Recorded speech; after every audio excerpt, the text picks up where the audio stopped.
Hi, I'm Jen Matthew Sadler. And I'm WIM Natasha Regan. Today we are looking at some very nice games from TCEC 18 Superfinal between Leela and Stockfish, and these games are in the Samisch King's Indian. It actually is reminiscent of a couple of games in Game Changer between AlphaZero and Stockfish, and in particular in one which was called the Samish but different. AlphaZero pushed its H-pawn up the board as black, played some sacrifices, and very nice game resulted. When Leela's black in this, Leela tries a plan which is the same-ish as AlphaZero and also advances its H-pawn. The main game we're focusing on today is when Leela is white and Stockfish is black. And Leela plays very aggressively in the opening to try and trap Stockfish's knight. Stockfish is not flummoxed by this and in fact gives up both knights for a lot of pawns and a lot of activity. And we continue in our themes of imbalanced material, again with Stockfish preferring the queen, Leela preferring the pieces, and so we end up with a queen and 4 pawns for 2 rooks and 2 bishops, which is a very interesting imbalance. The black pawns, Stockfish's black pawns, looking dangerous, but the game eventually is drawn. Yeah, fantastic game. Yeah, let's have a little look at it then. So this is the position after the TCEC book. I'll wind back just to show you how it all arose. As Natasha said, this one was also an opening that was played in the TCEC portion of the AlphaZero Stockfish match. Well, the TCEC portion, that means that they selected games from a previous TCEC Superfinal to test out. The Samish with Bishop E3. I played the Samish with Bishop G5 for most of my career, but Bishop E3 is the main line. C5. The engine games that are resulting from this are really, really interesting. All of them. The AlphaZero Stockfish were, and the Leela Stockfish are too. Yeah. I'm very important for opening theory as well. So it's really they've really been excellent games here. By the way, just to mention it, this Bishop E3 C5 is a pawn sacrifice. This was actually the brainchild of the English Grandmaster and King's Indian expert Dr. John Nunn. This position has had masses and masses of tests and analysis, but it does seem to be basically quite okay for black. The weak dark squares and black's activity seems to compensate for the pawn. So white's more often playing a consolidating move like this and going back into a Benoni structure after the move E6.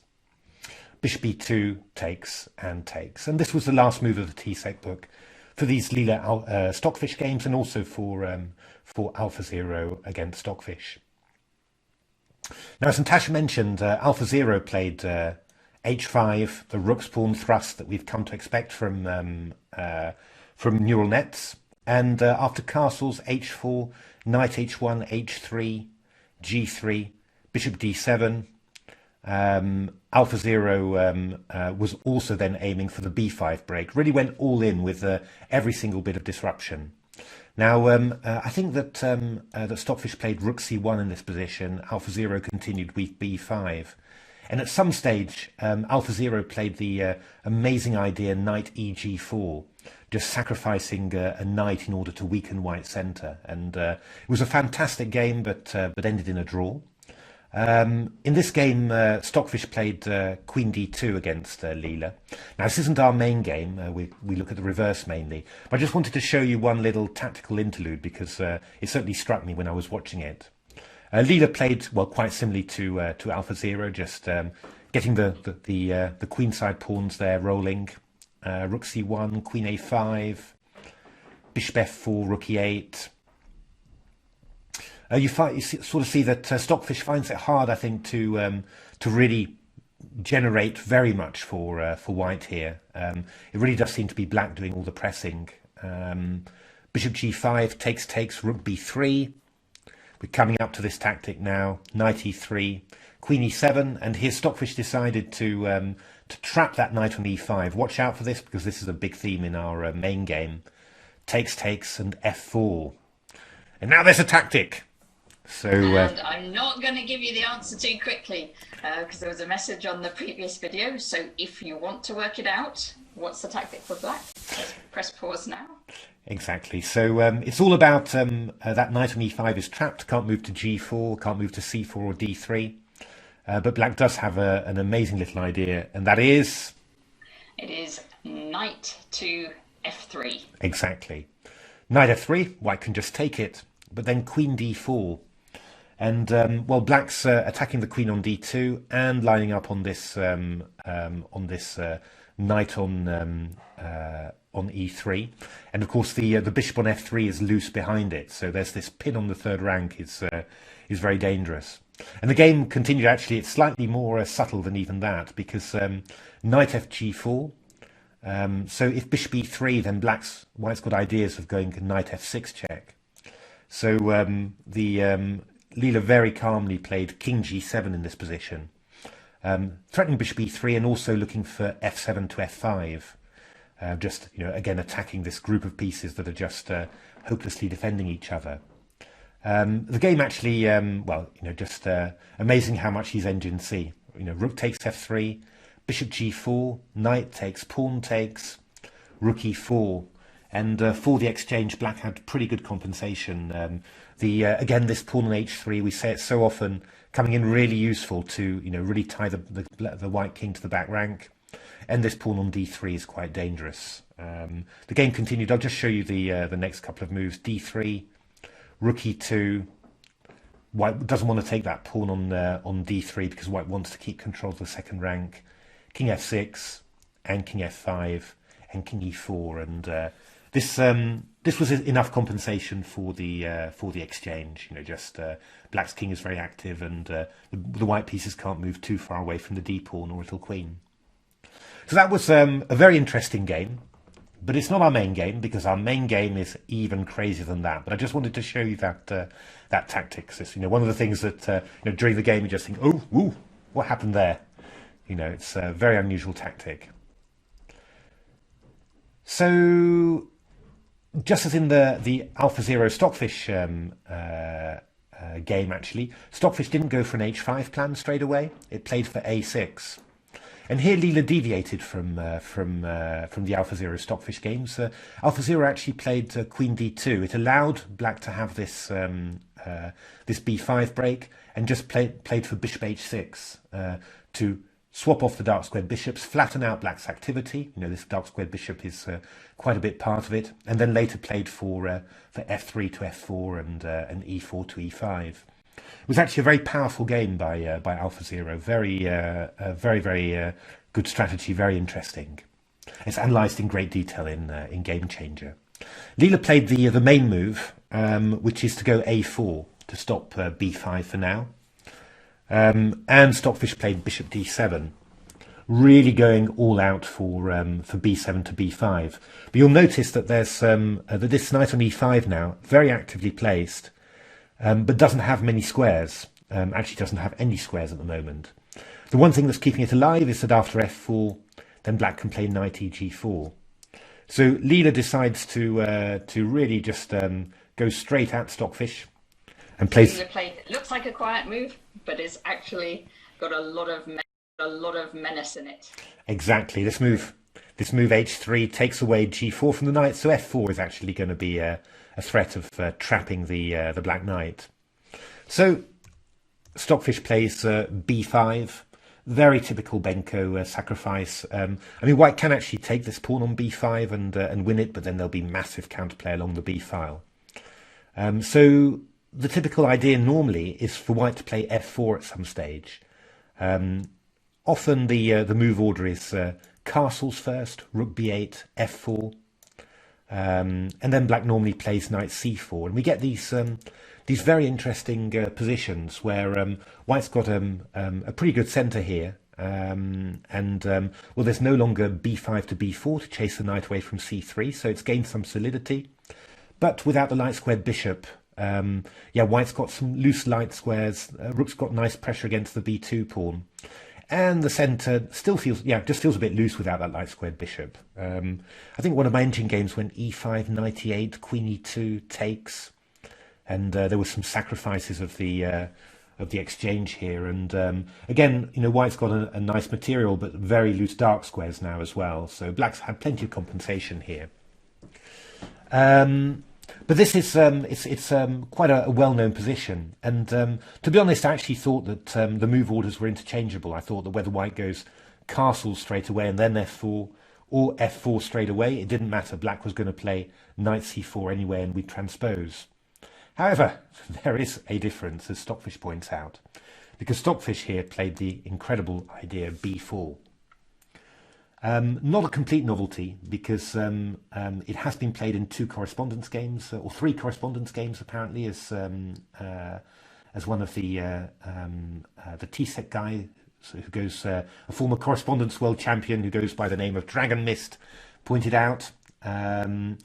But over the board, it's a novelty, and frankly, I'd never seen it. It was a total shock to me, and I do know these lines fairly well. So I've definitely learned something from this game. White's attacking the knight on e5, black's counterattacking on the knight on c3. But well, the first thing that you might ask yourself is, why on earth shouldn't I just take, and take here? I mean, I'm just winning a piece here after all.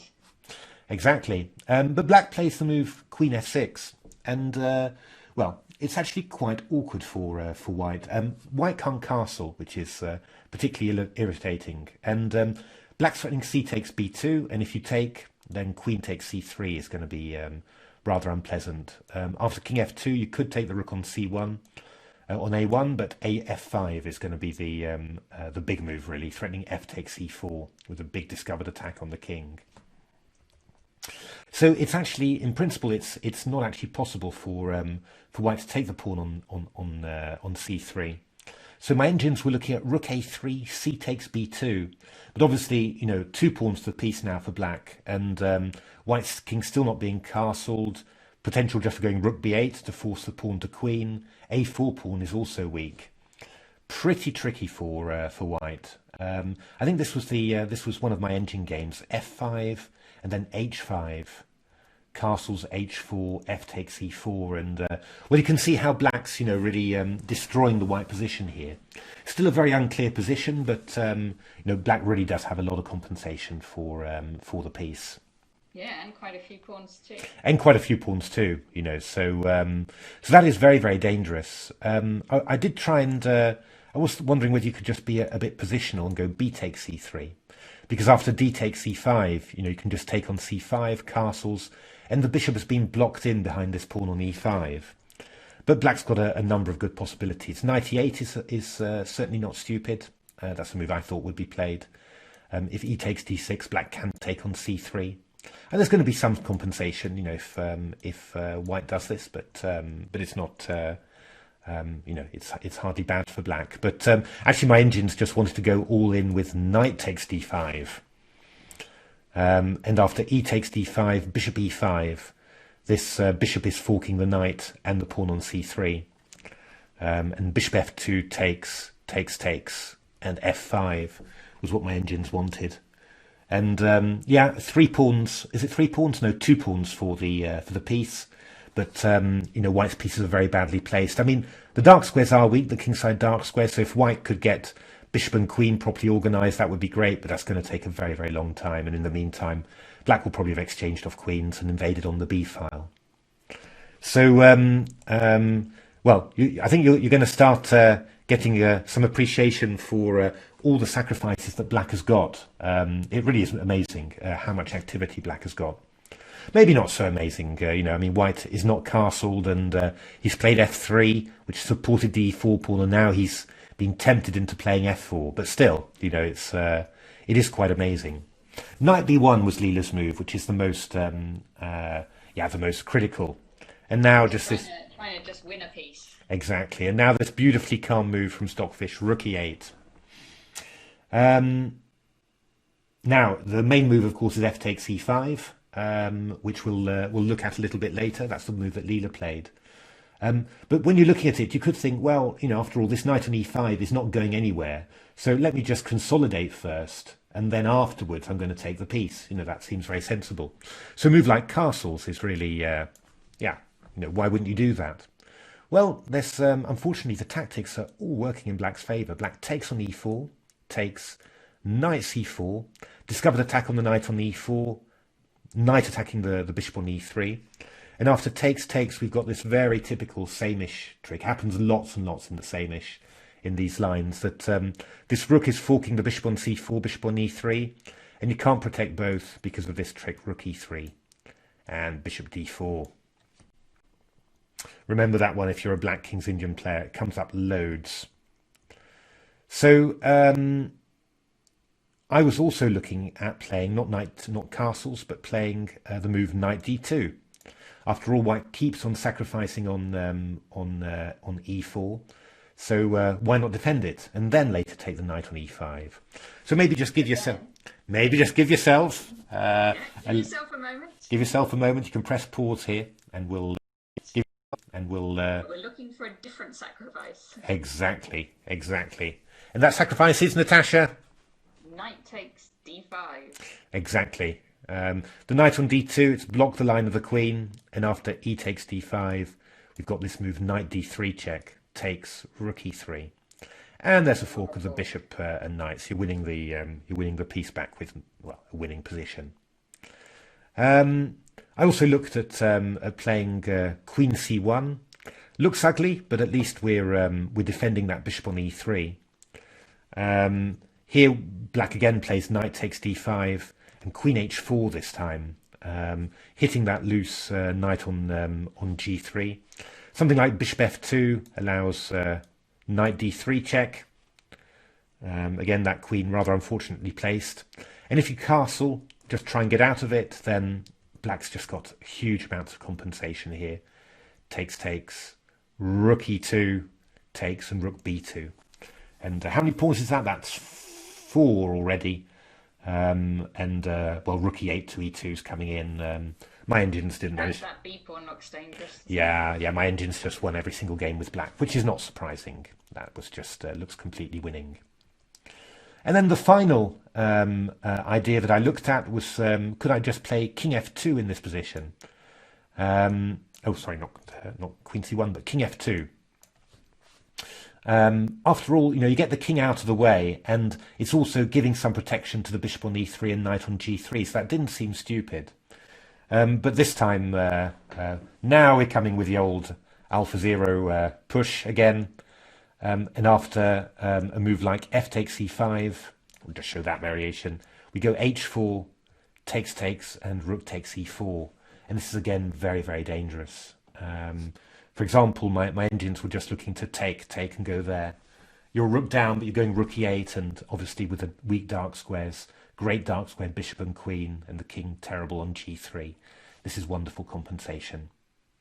Actually, the engines thought it was clearly better for black. It was so strong.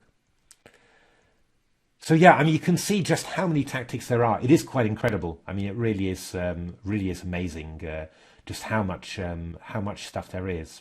So f takes e5 was Leela's reaction, and this was met by another counter sacrifice, knight takes e4. No option for white but to take it, and now this move queen h4 check, forking the knight on e4 and the king on e1. So if white tries to keep this knight, then we've got rook takes e5 and then rook e8, and well, you're 2 pieces down for now, but you're never gonna keep both of them.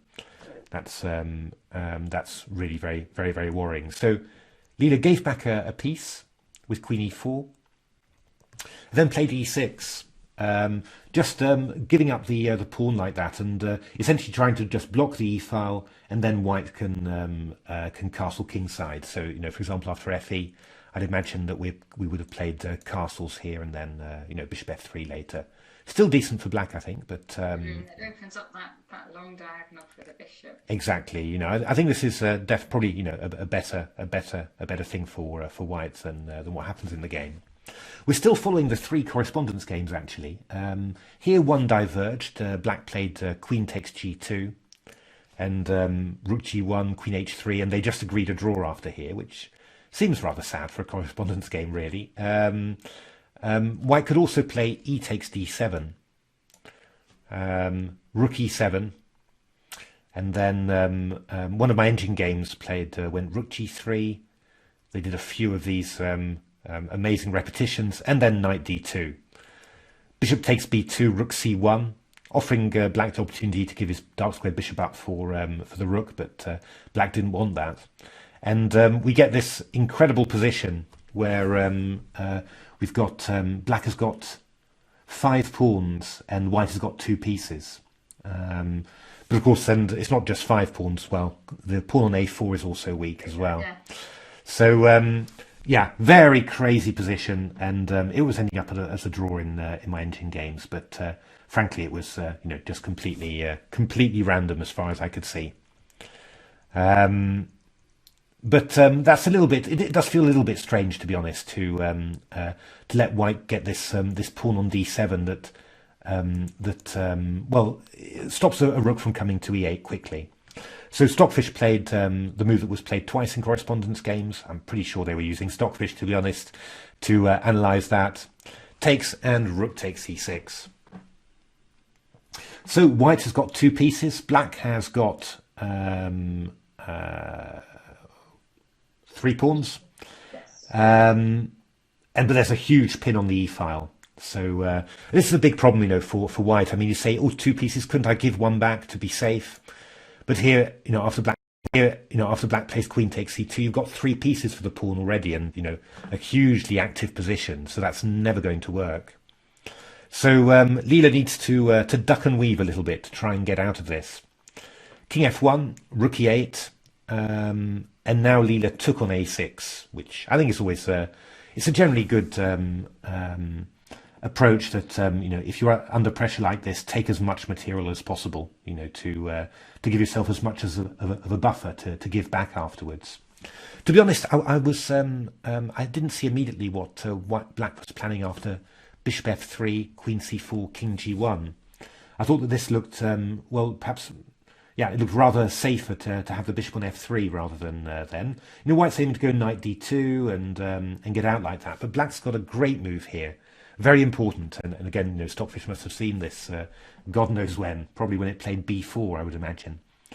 This move, bishop d4. And this just removes the dark squared bishop from the defense of white's king.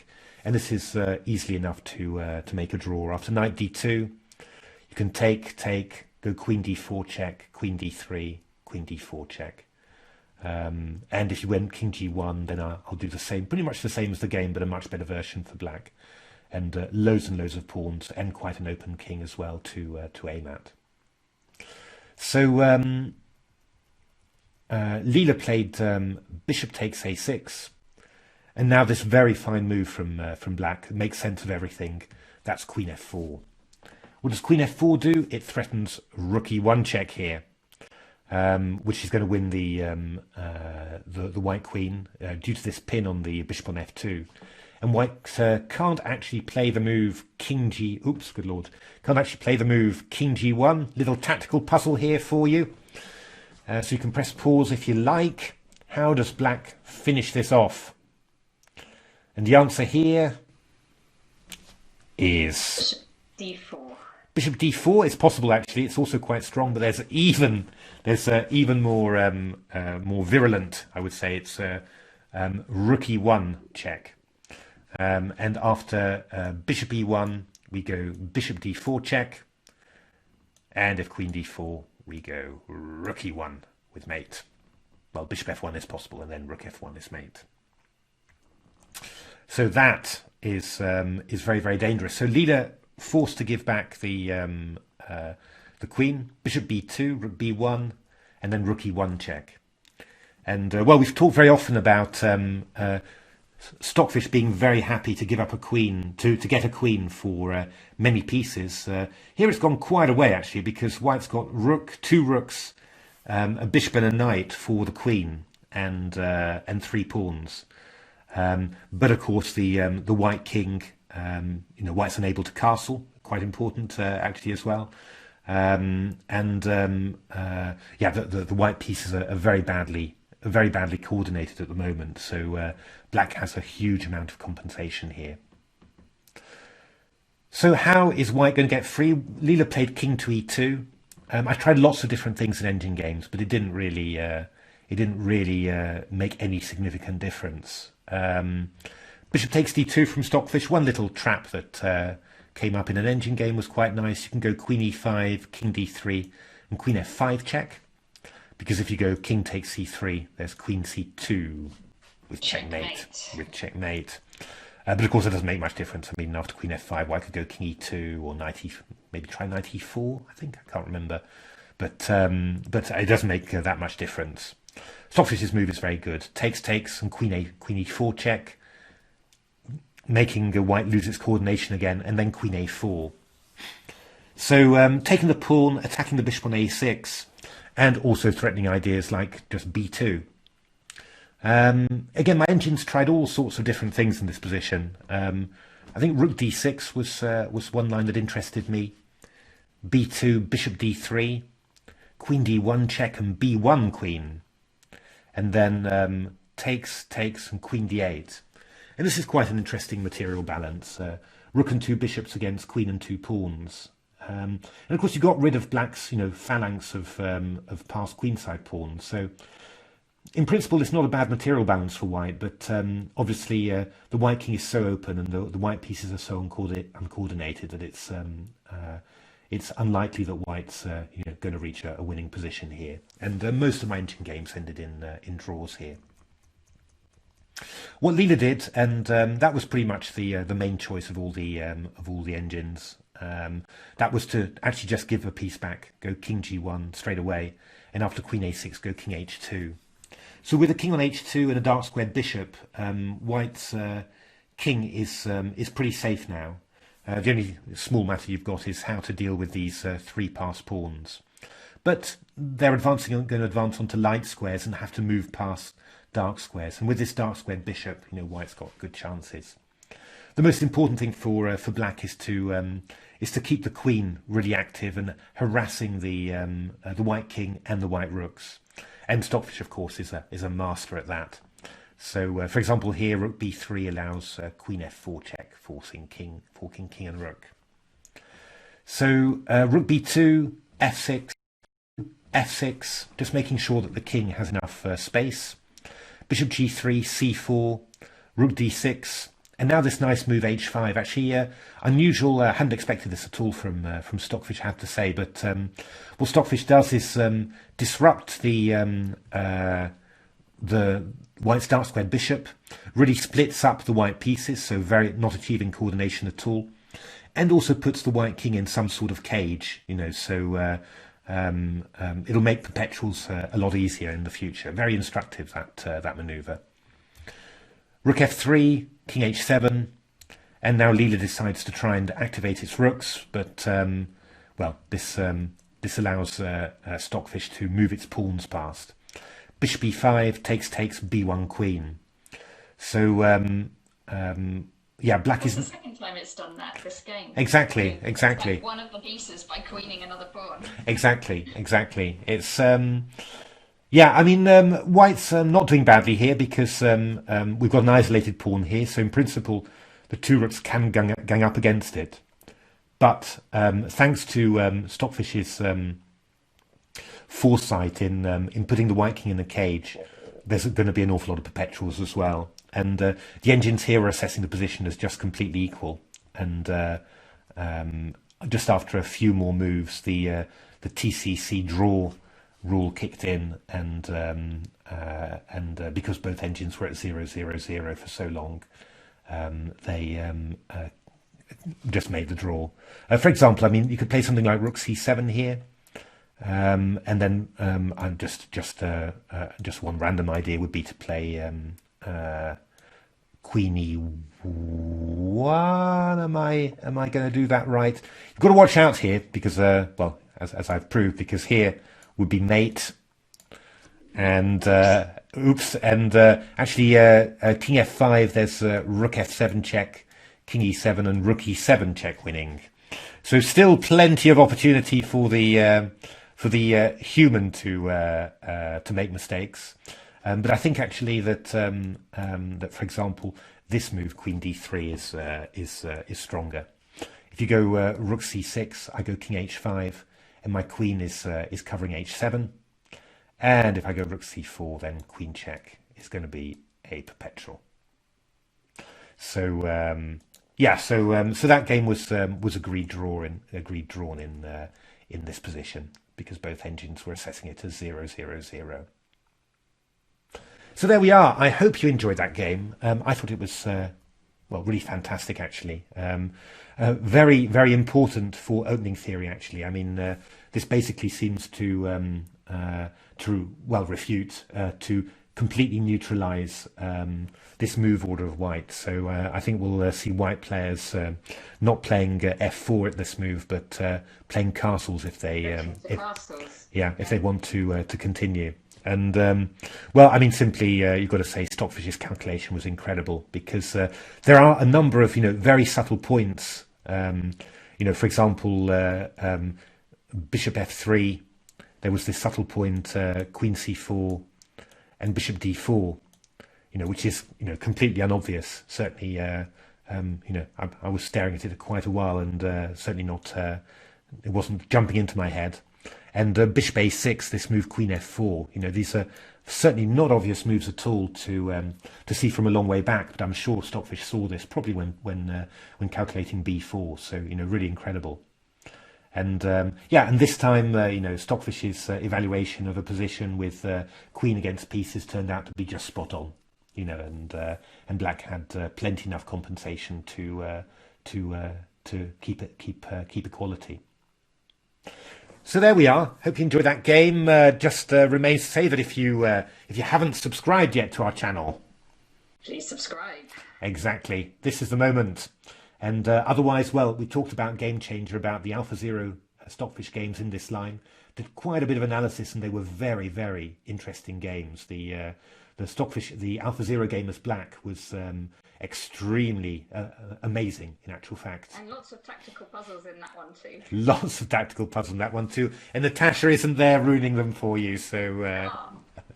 And yeah, and the game with white was very interesting as well. AlphaZero playing a very unusual strategy, but turned out to be very, very effective. So yeah, well worth taking a look at that one. But otherwise, keep well, keep safe, and thanks for watching. Thank you for watching.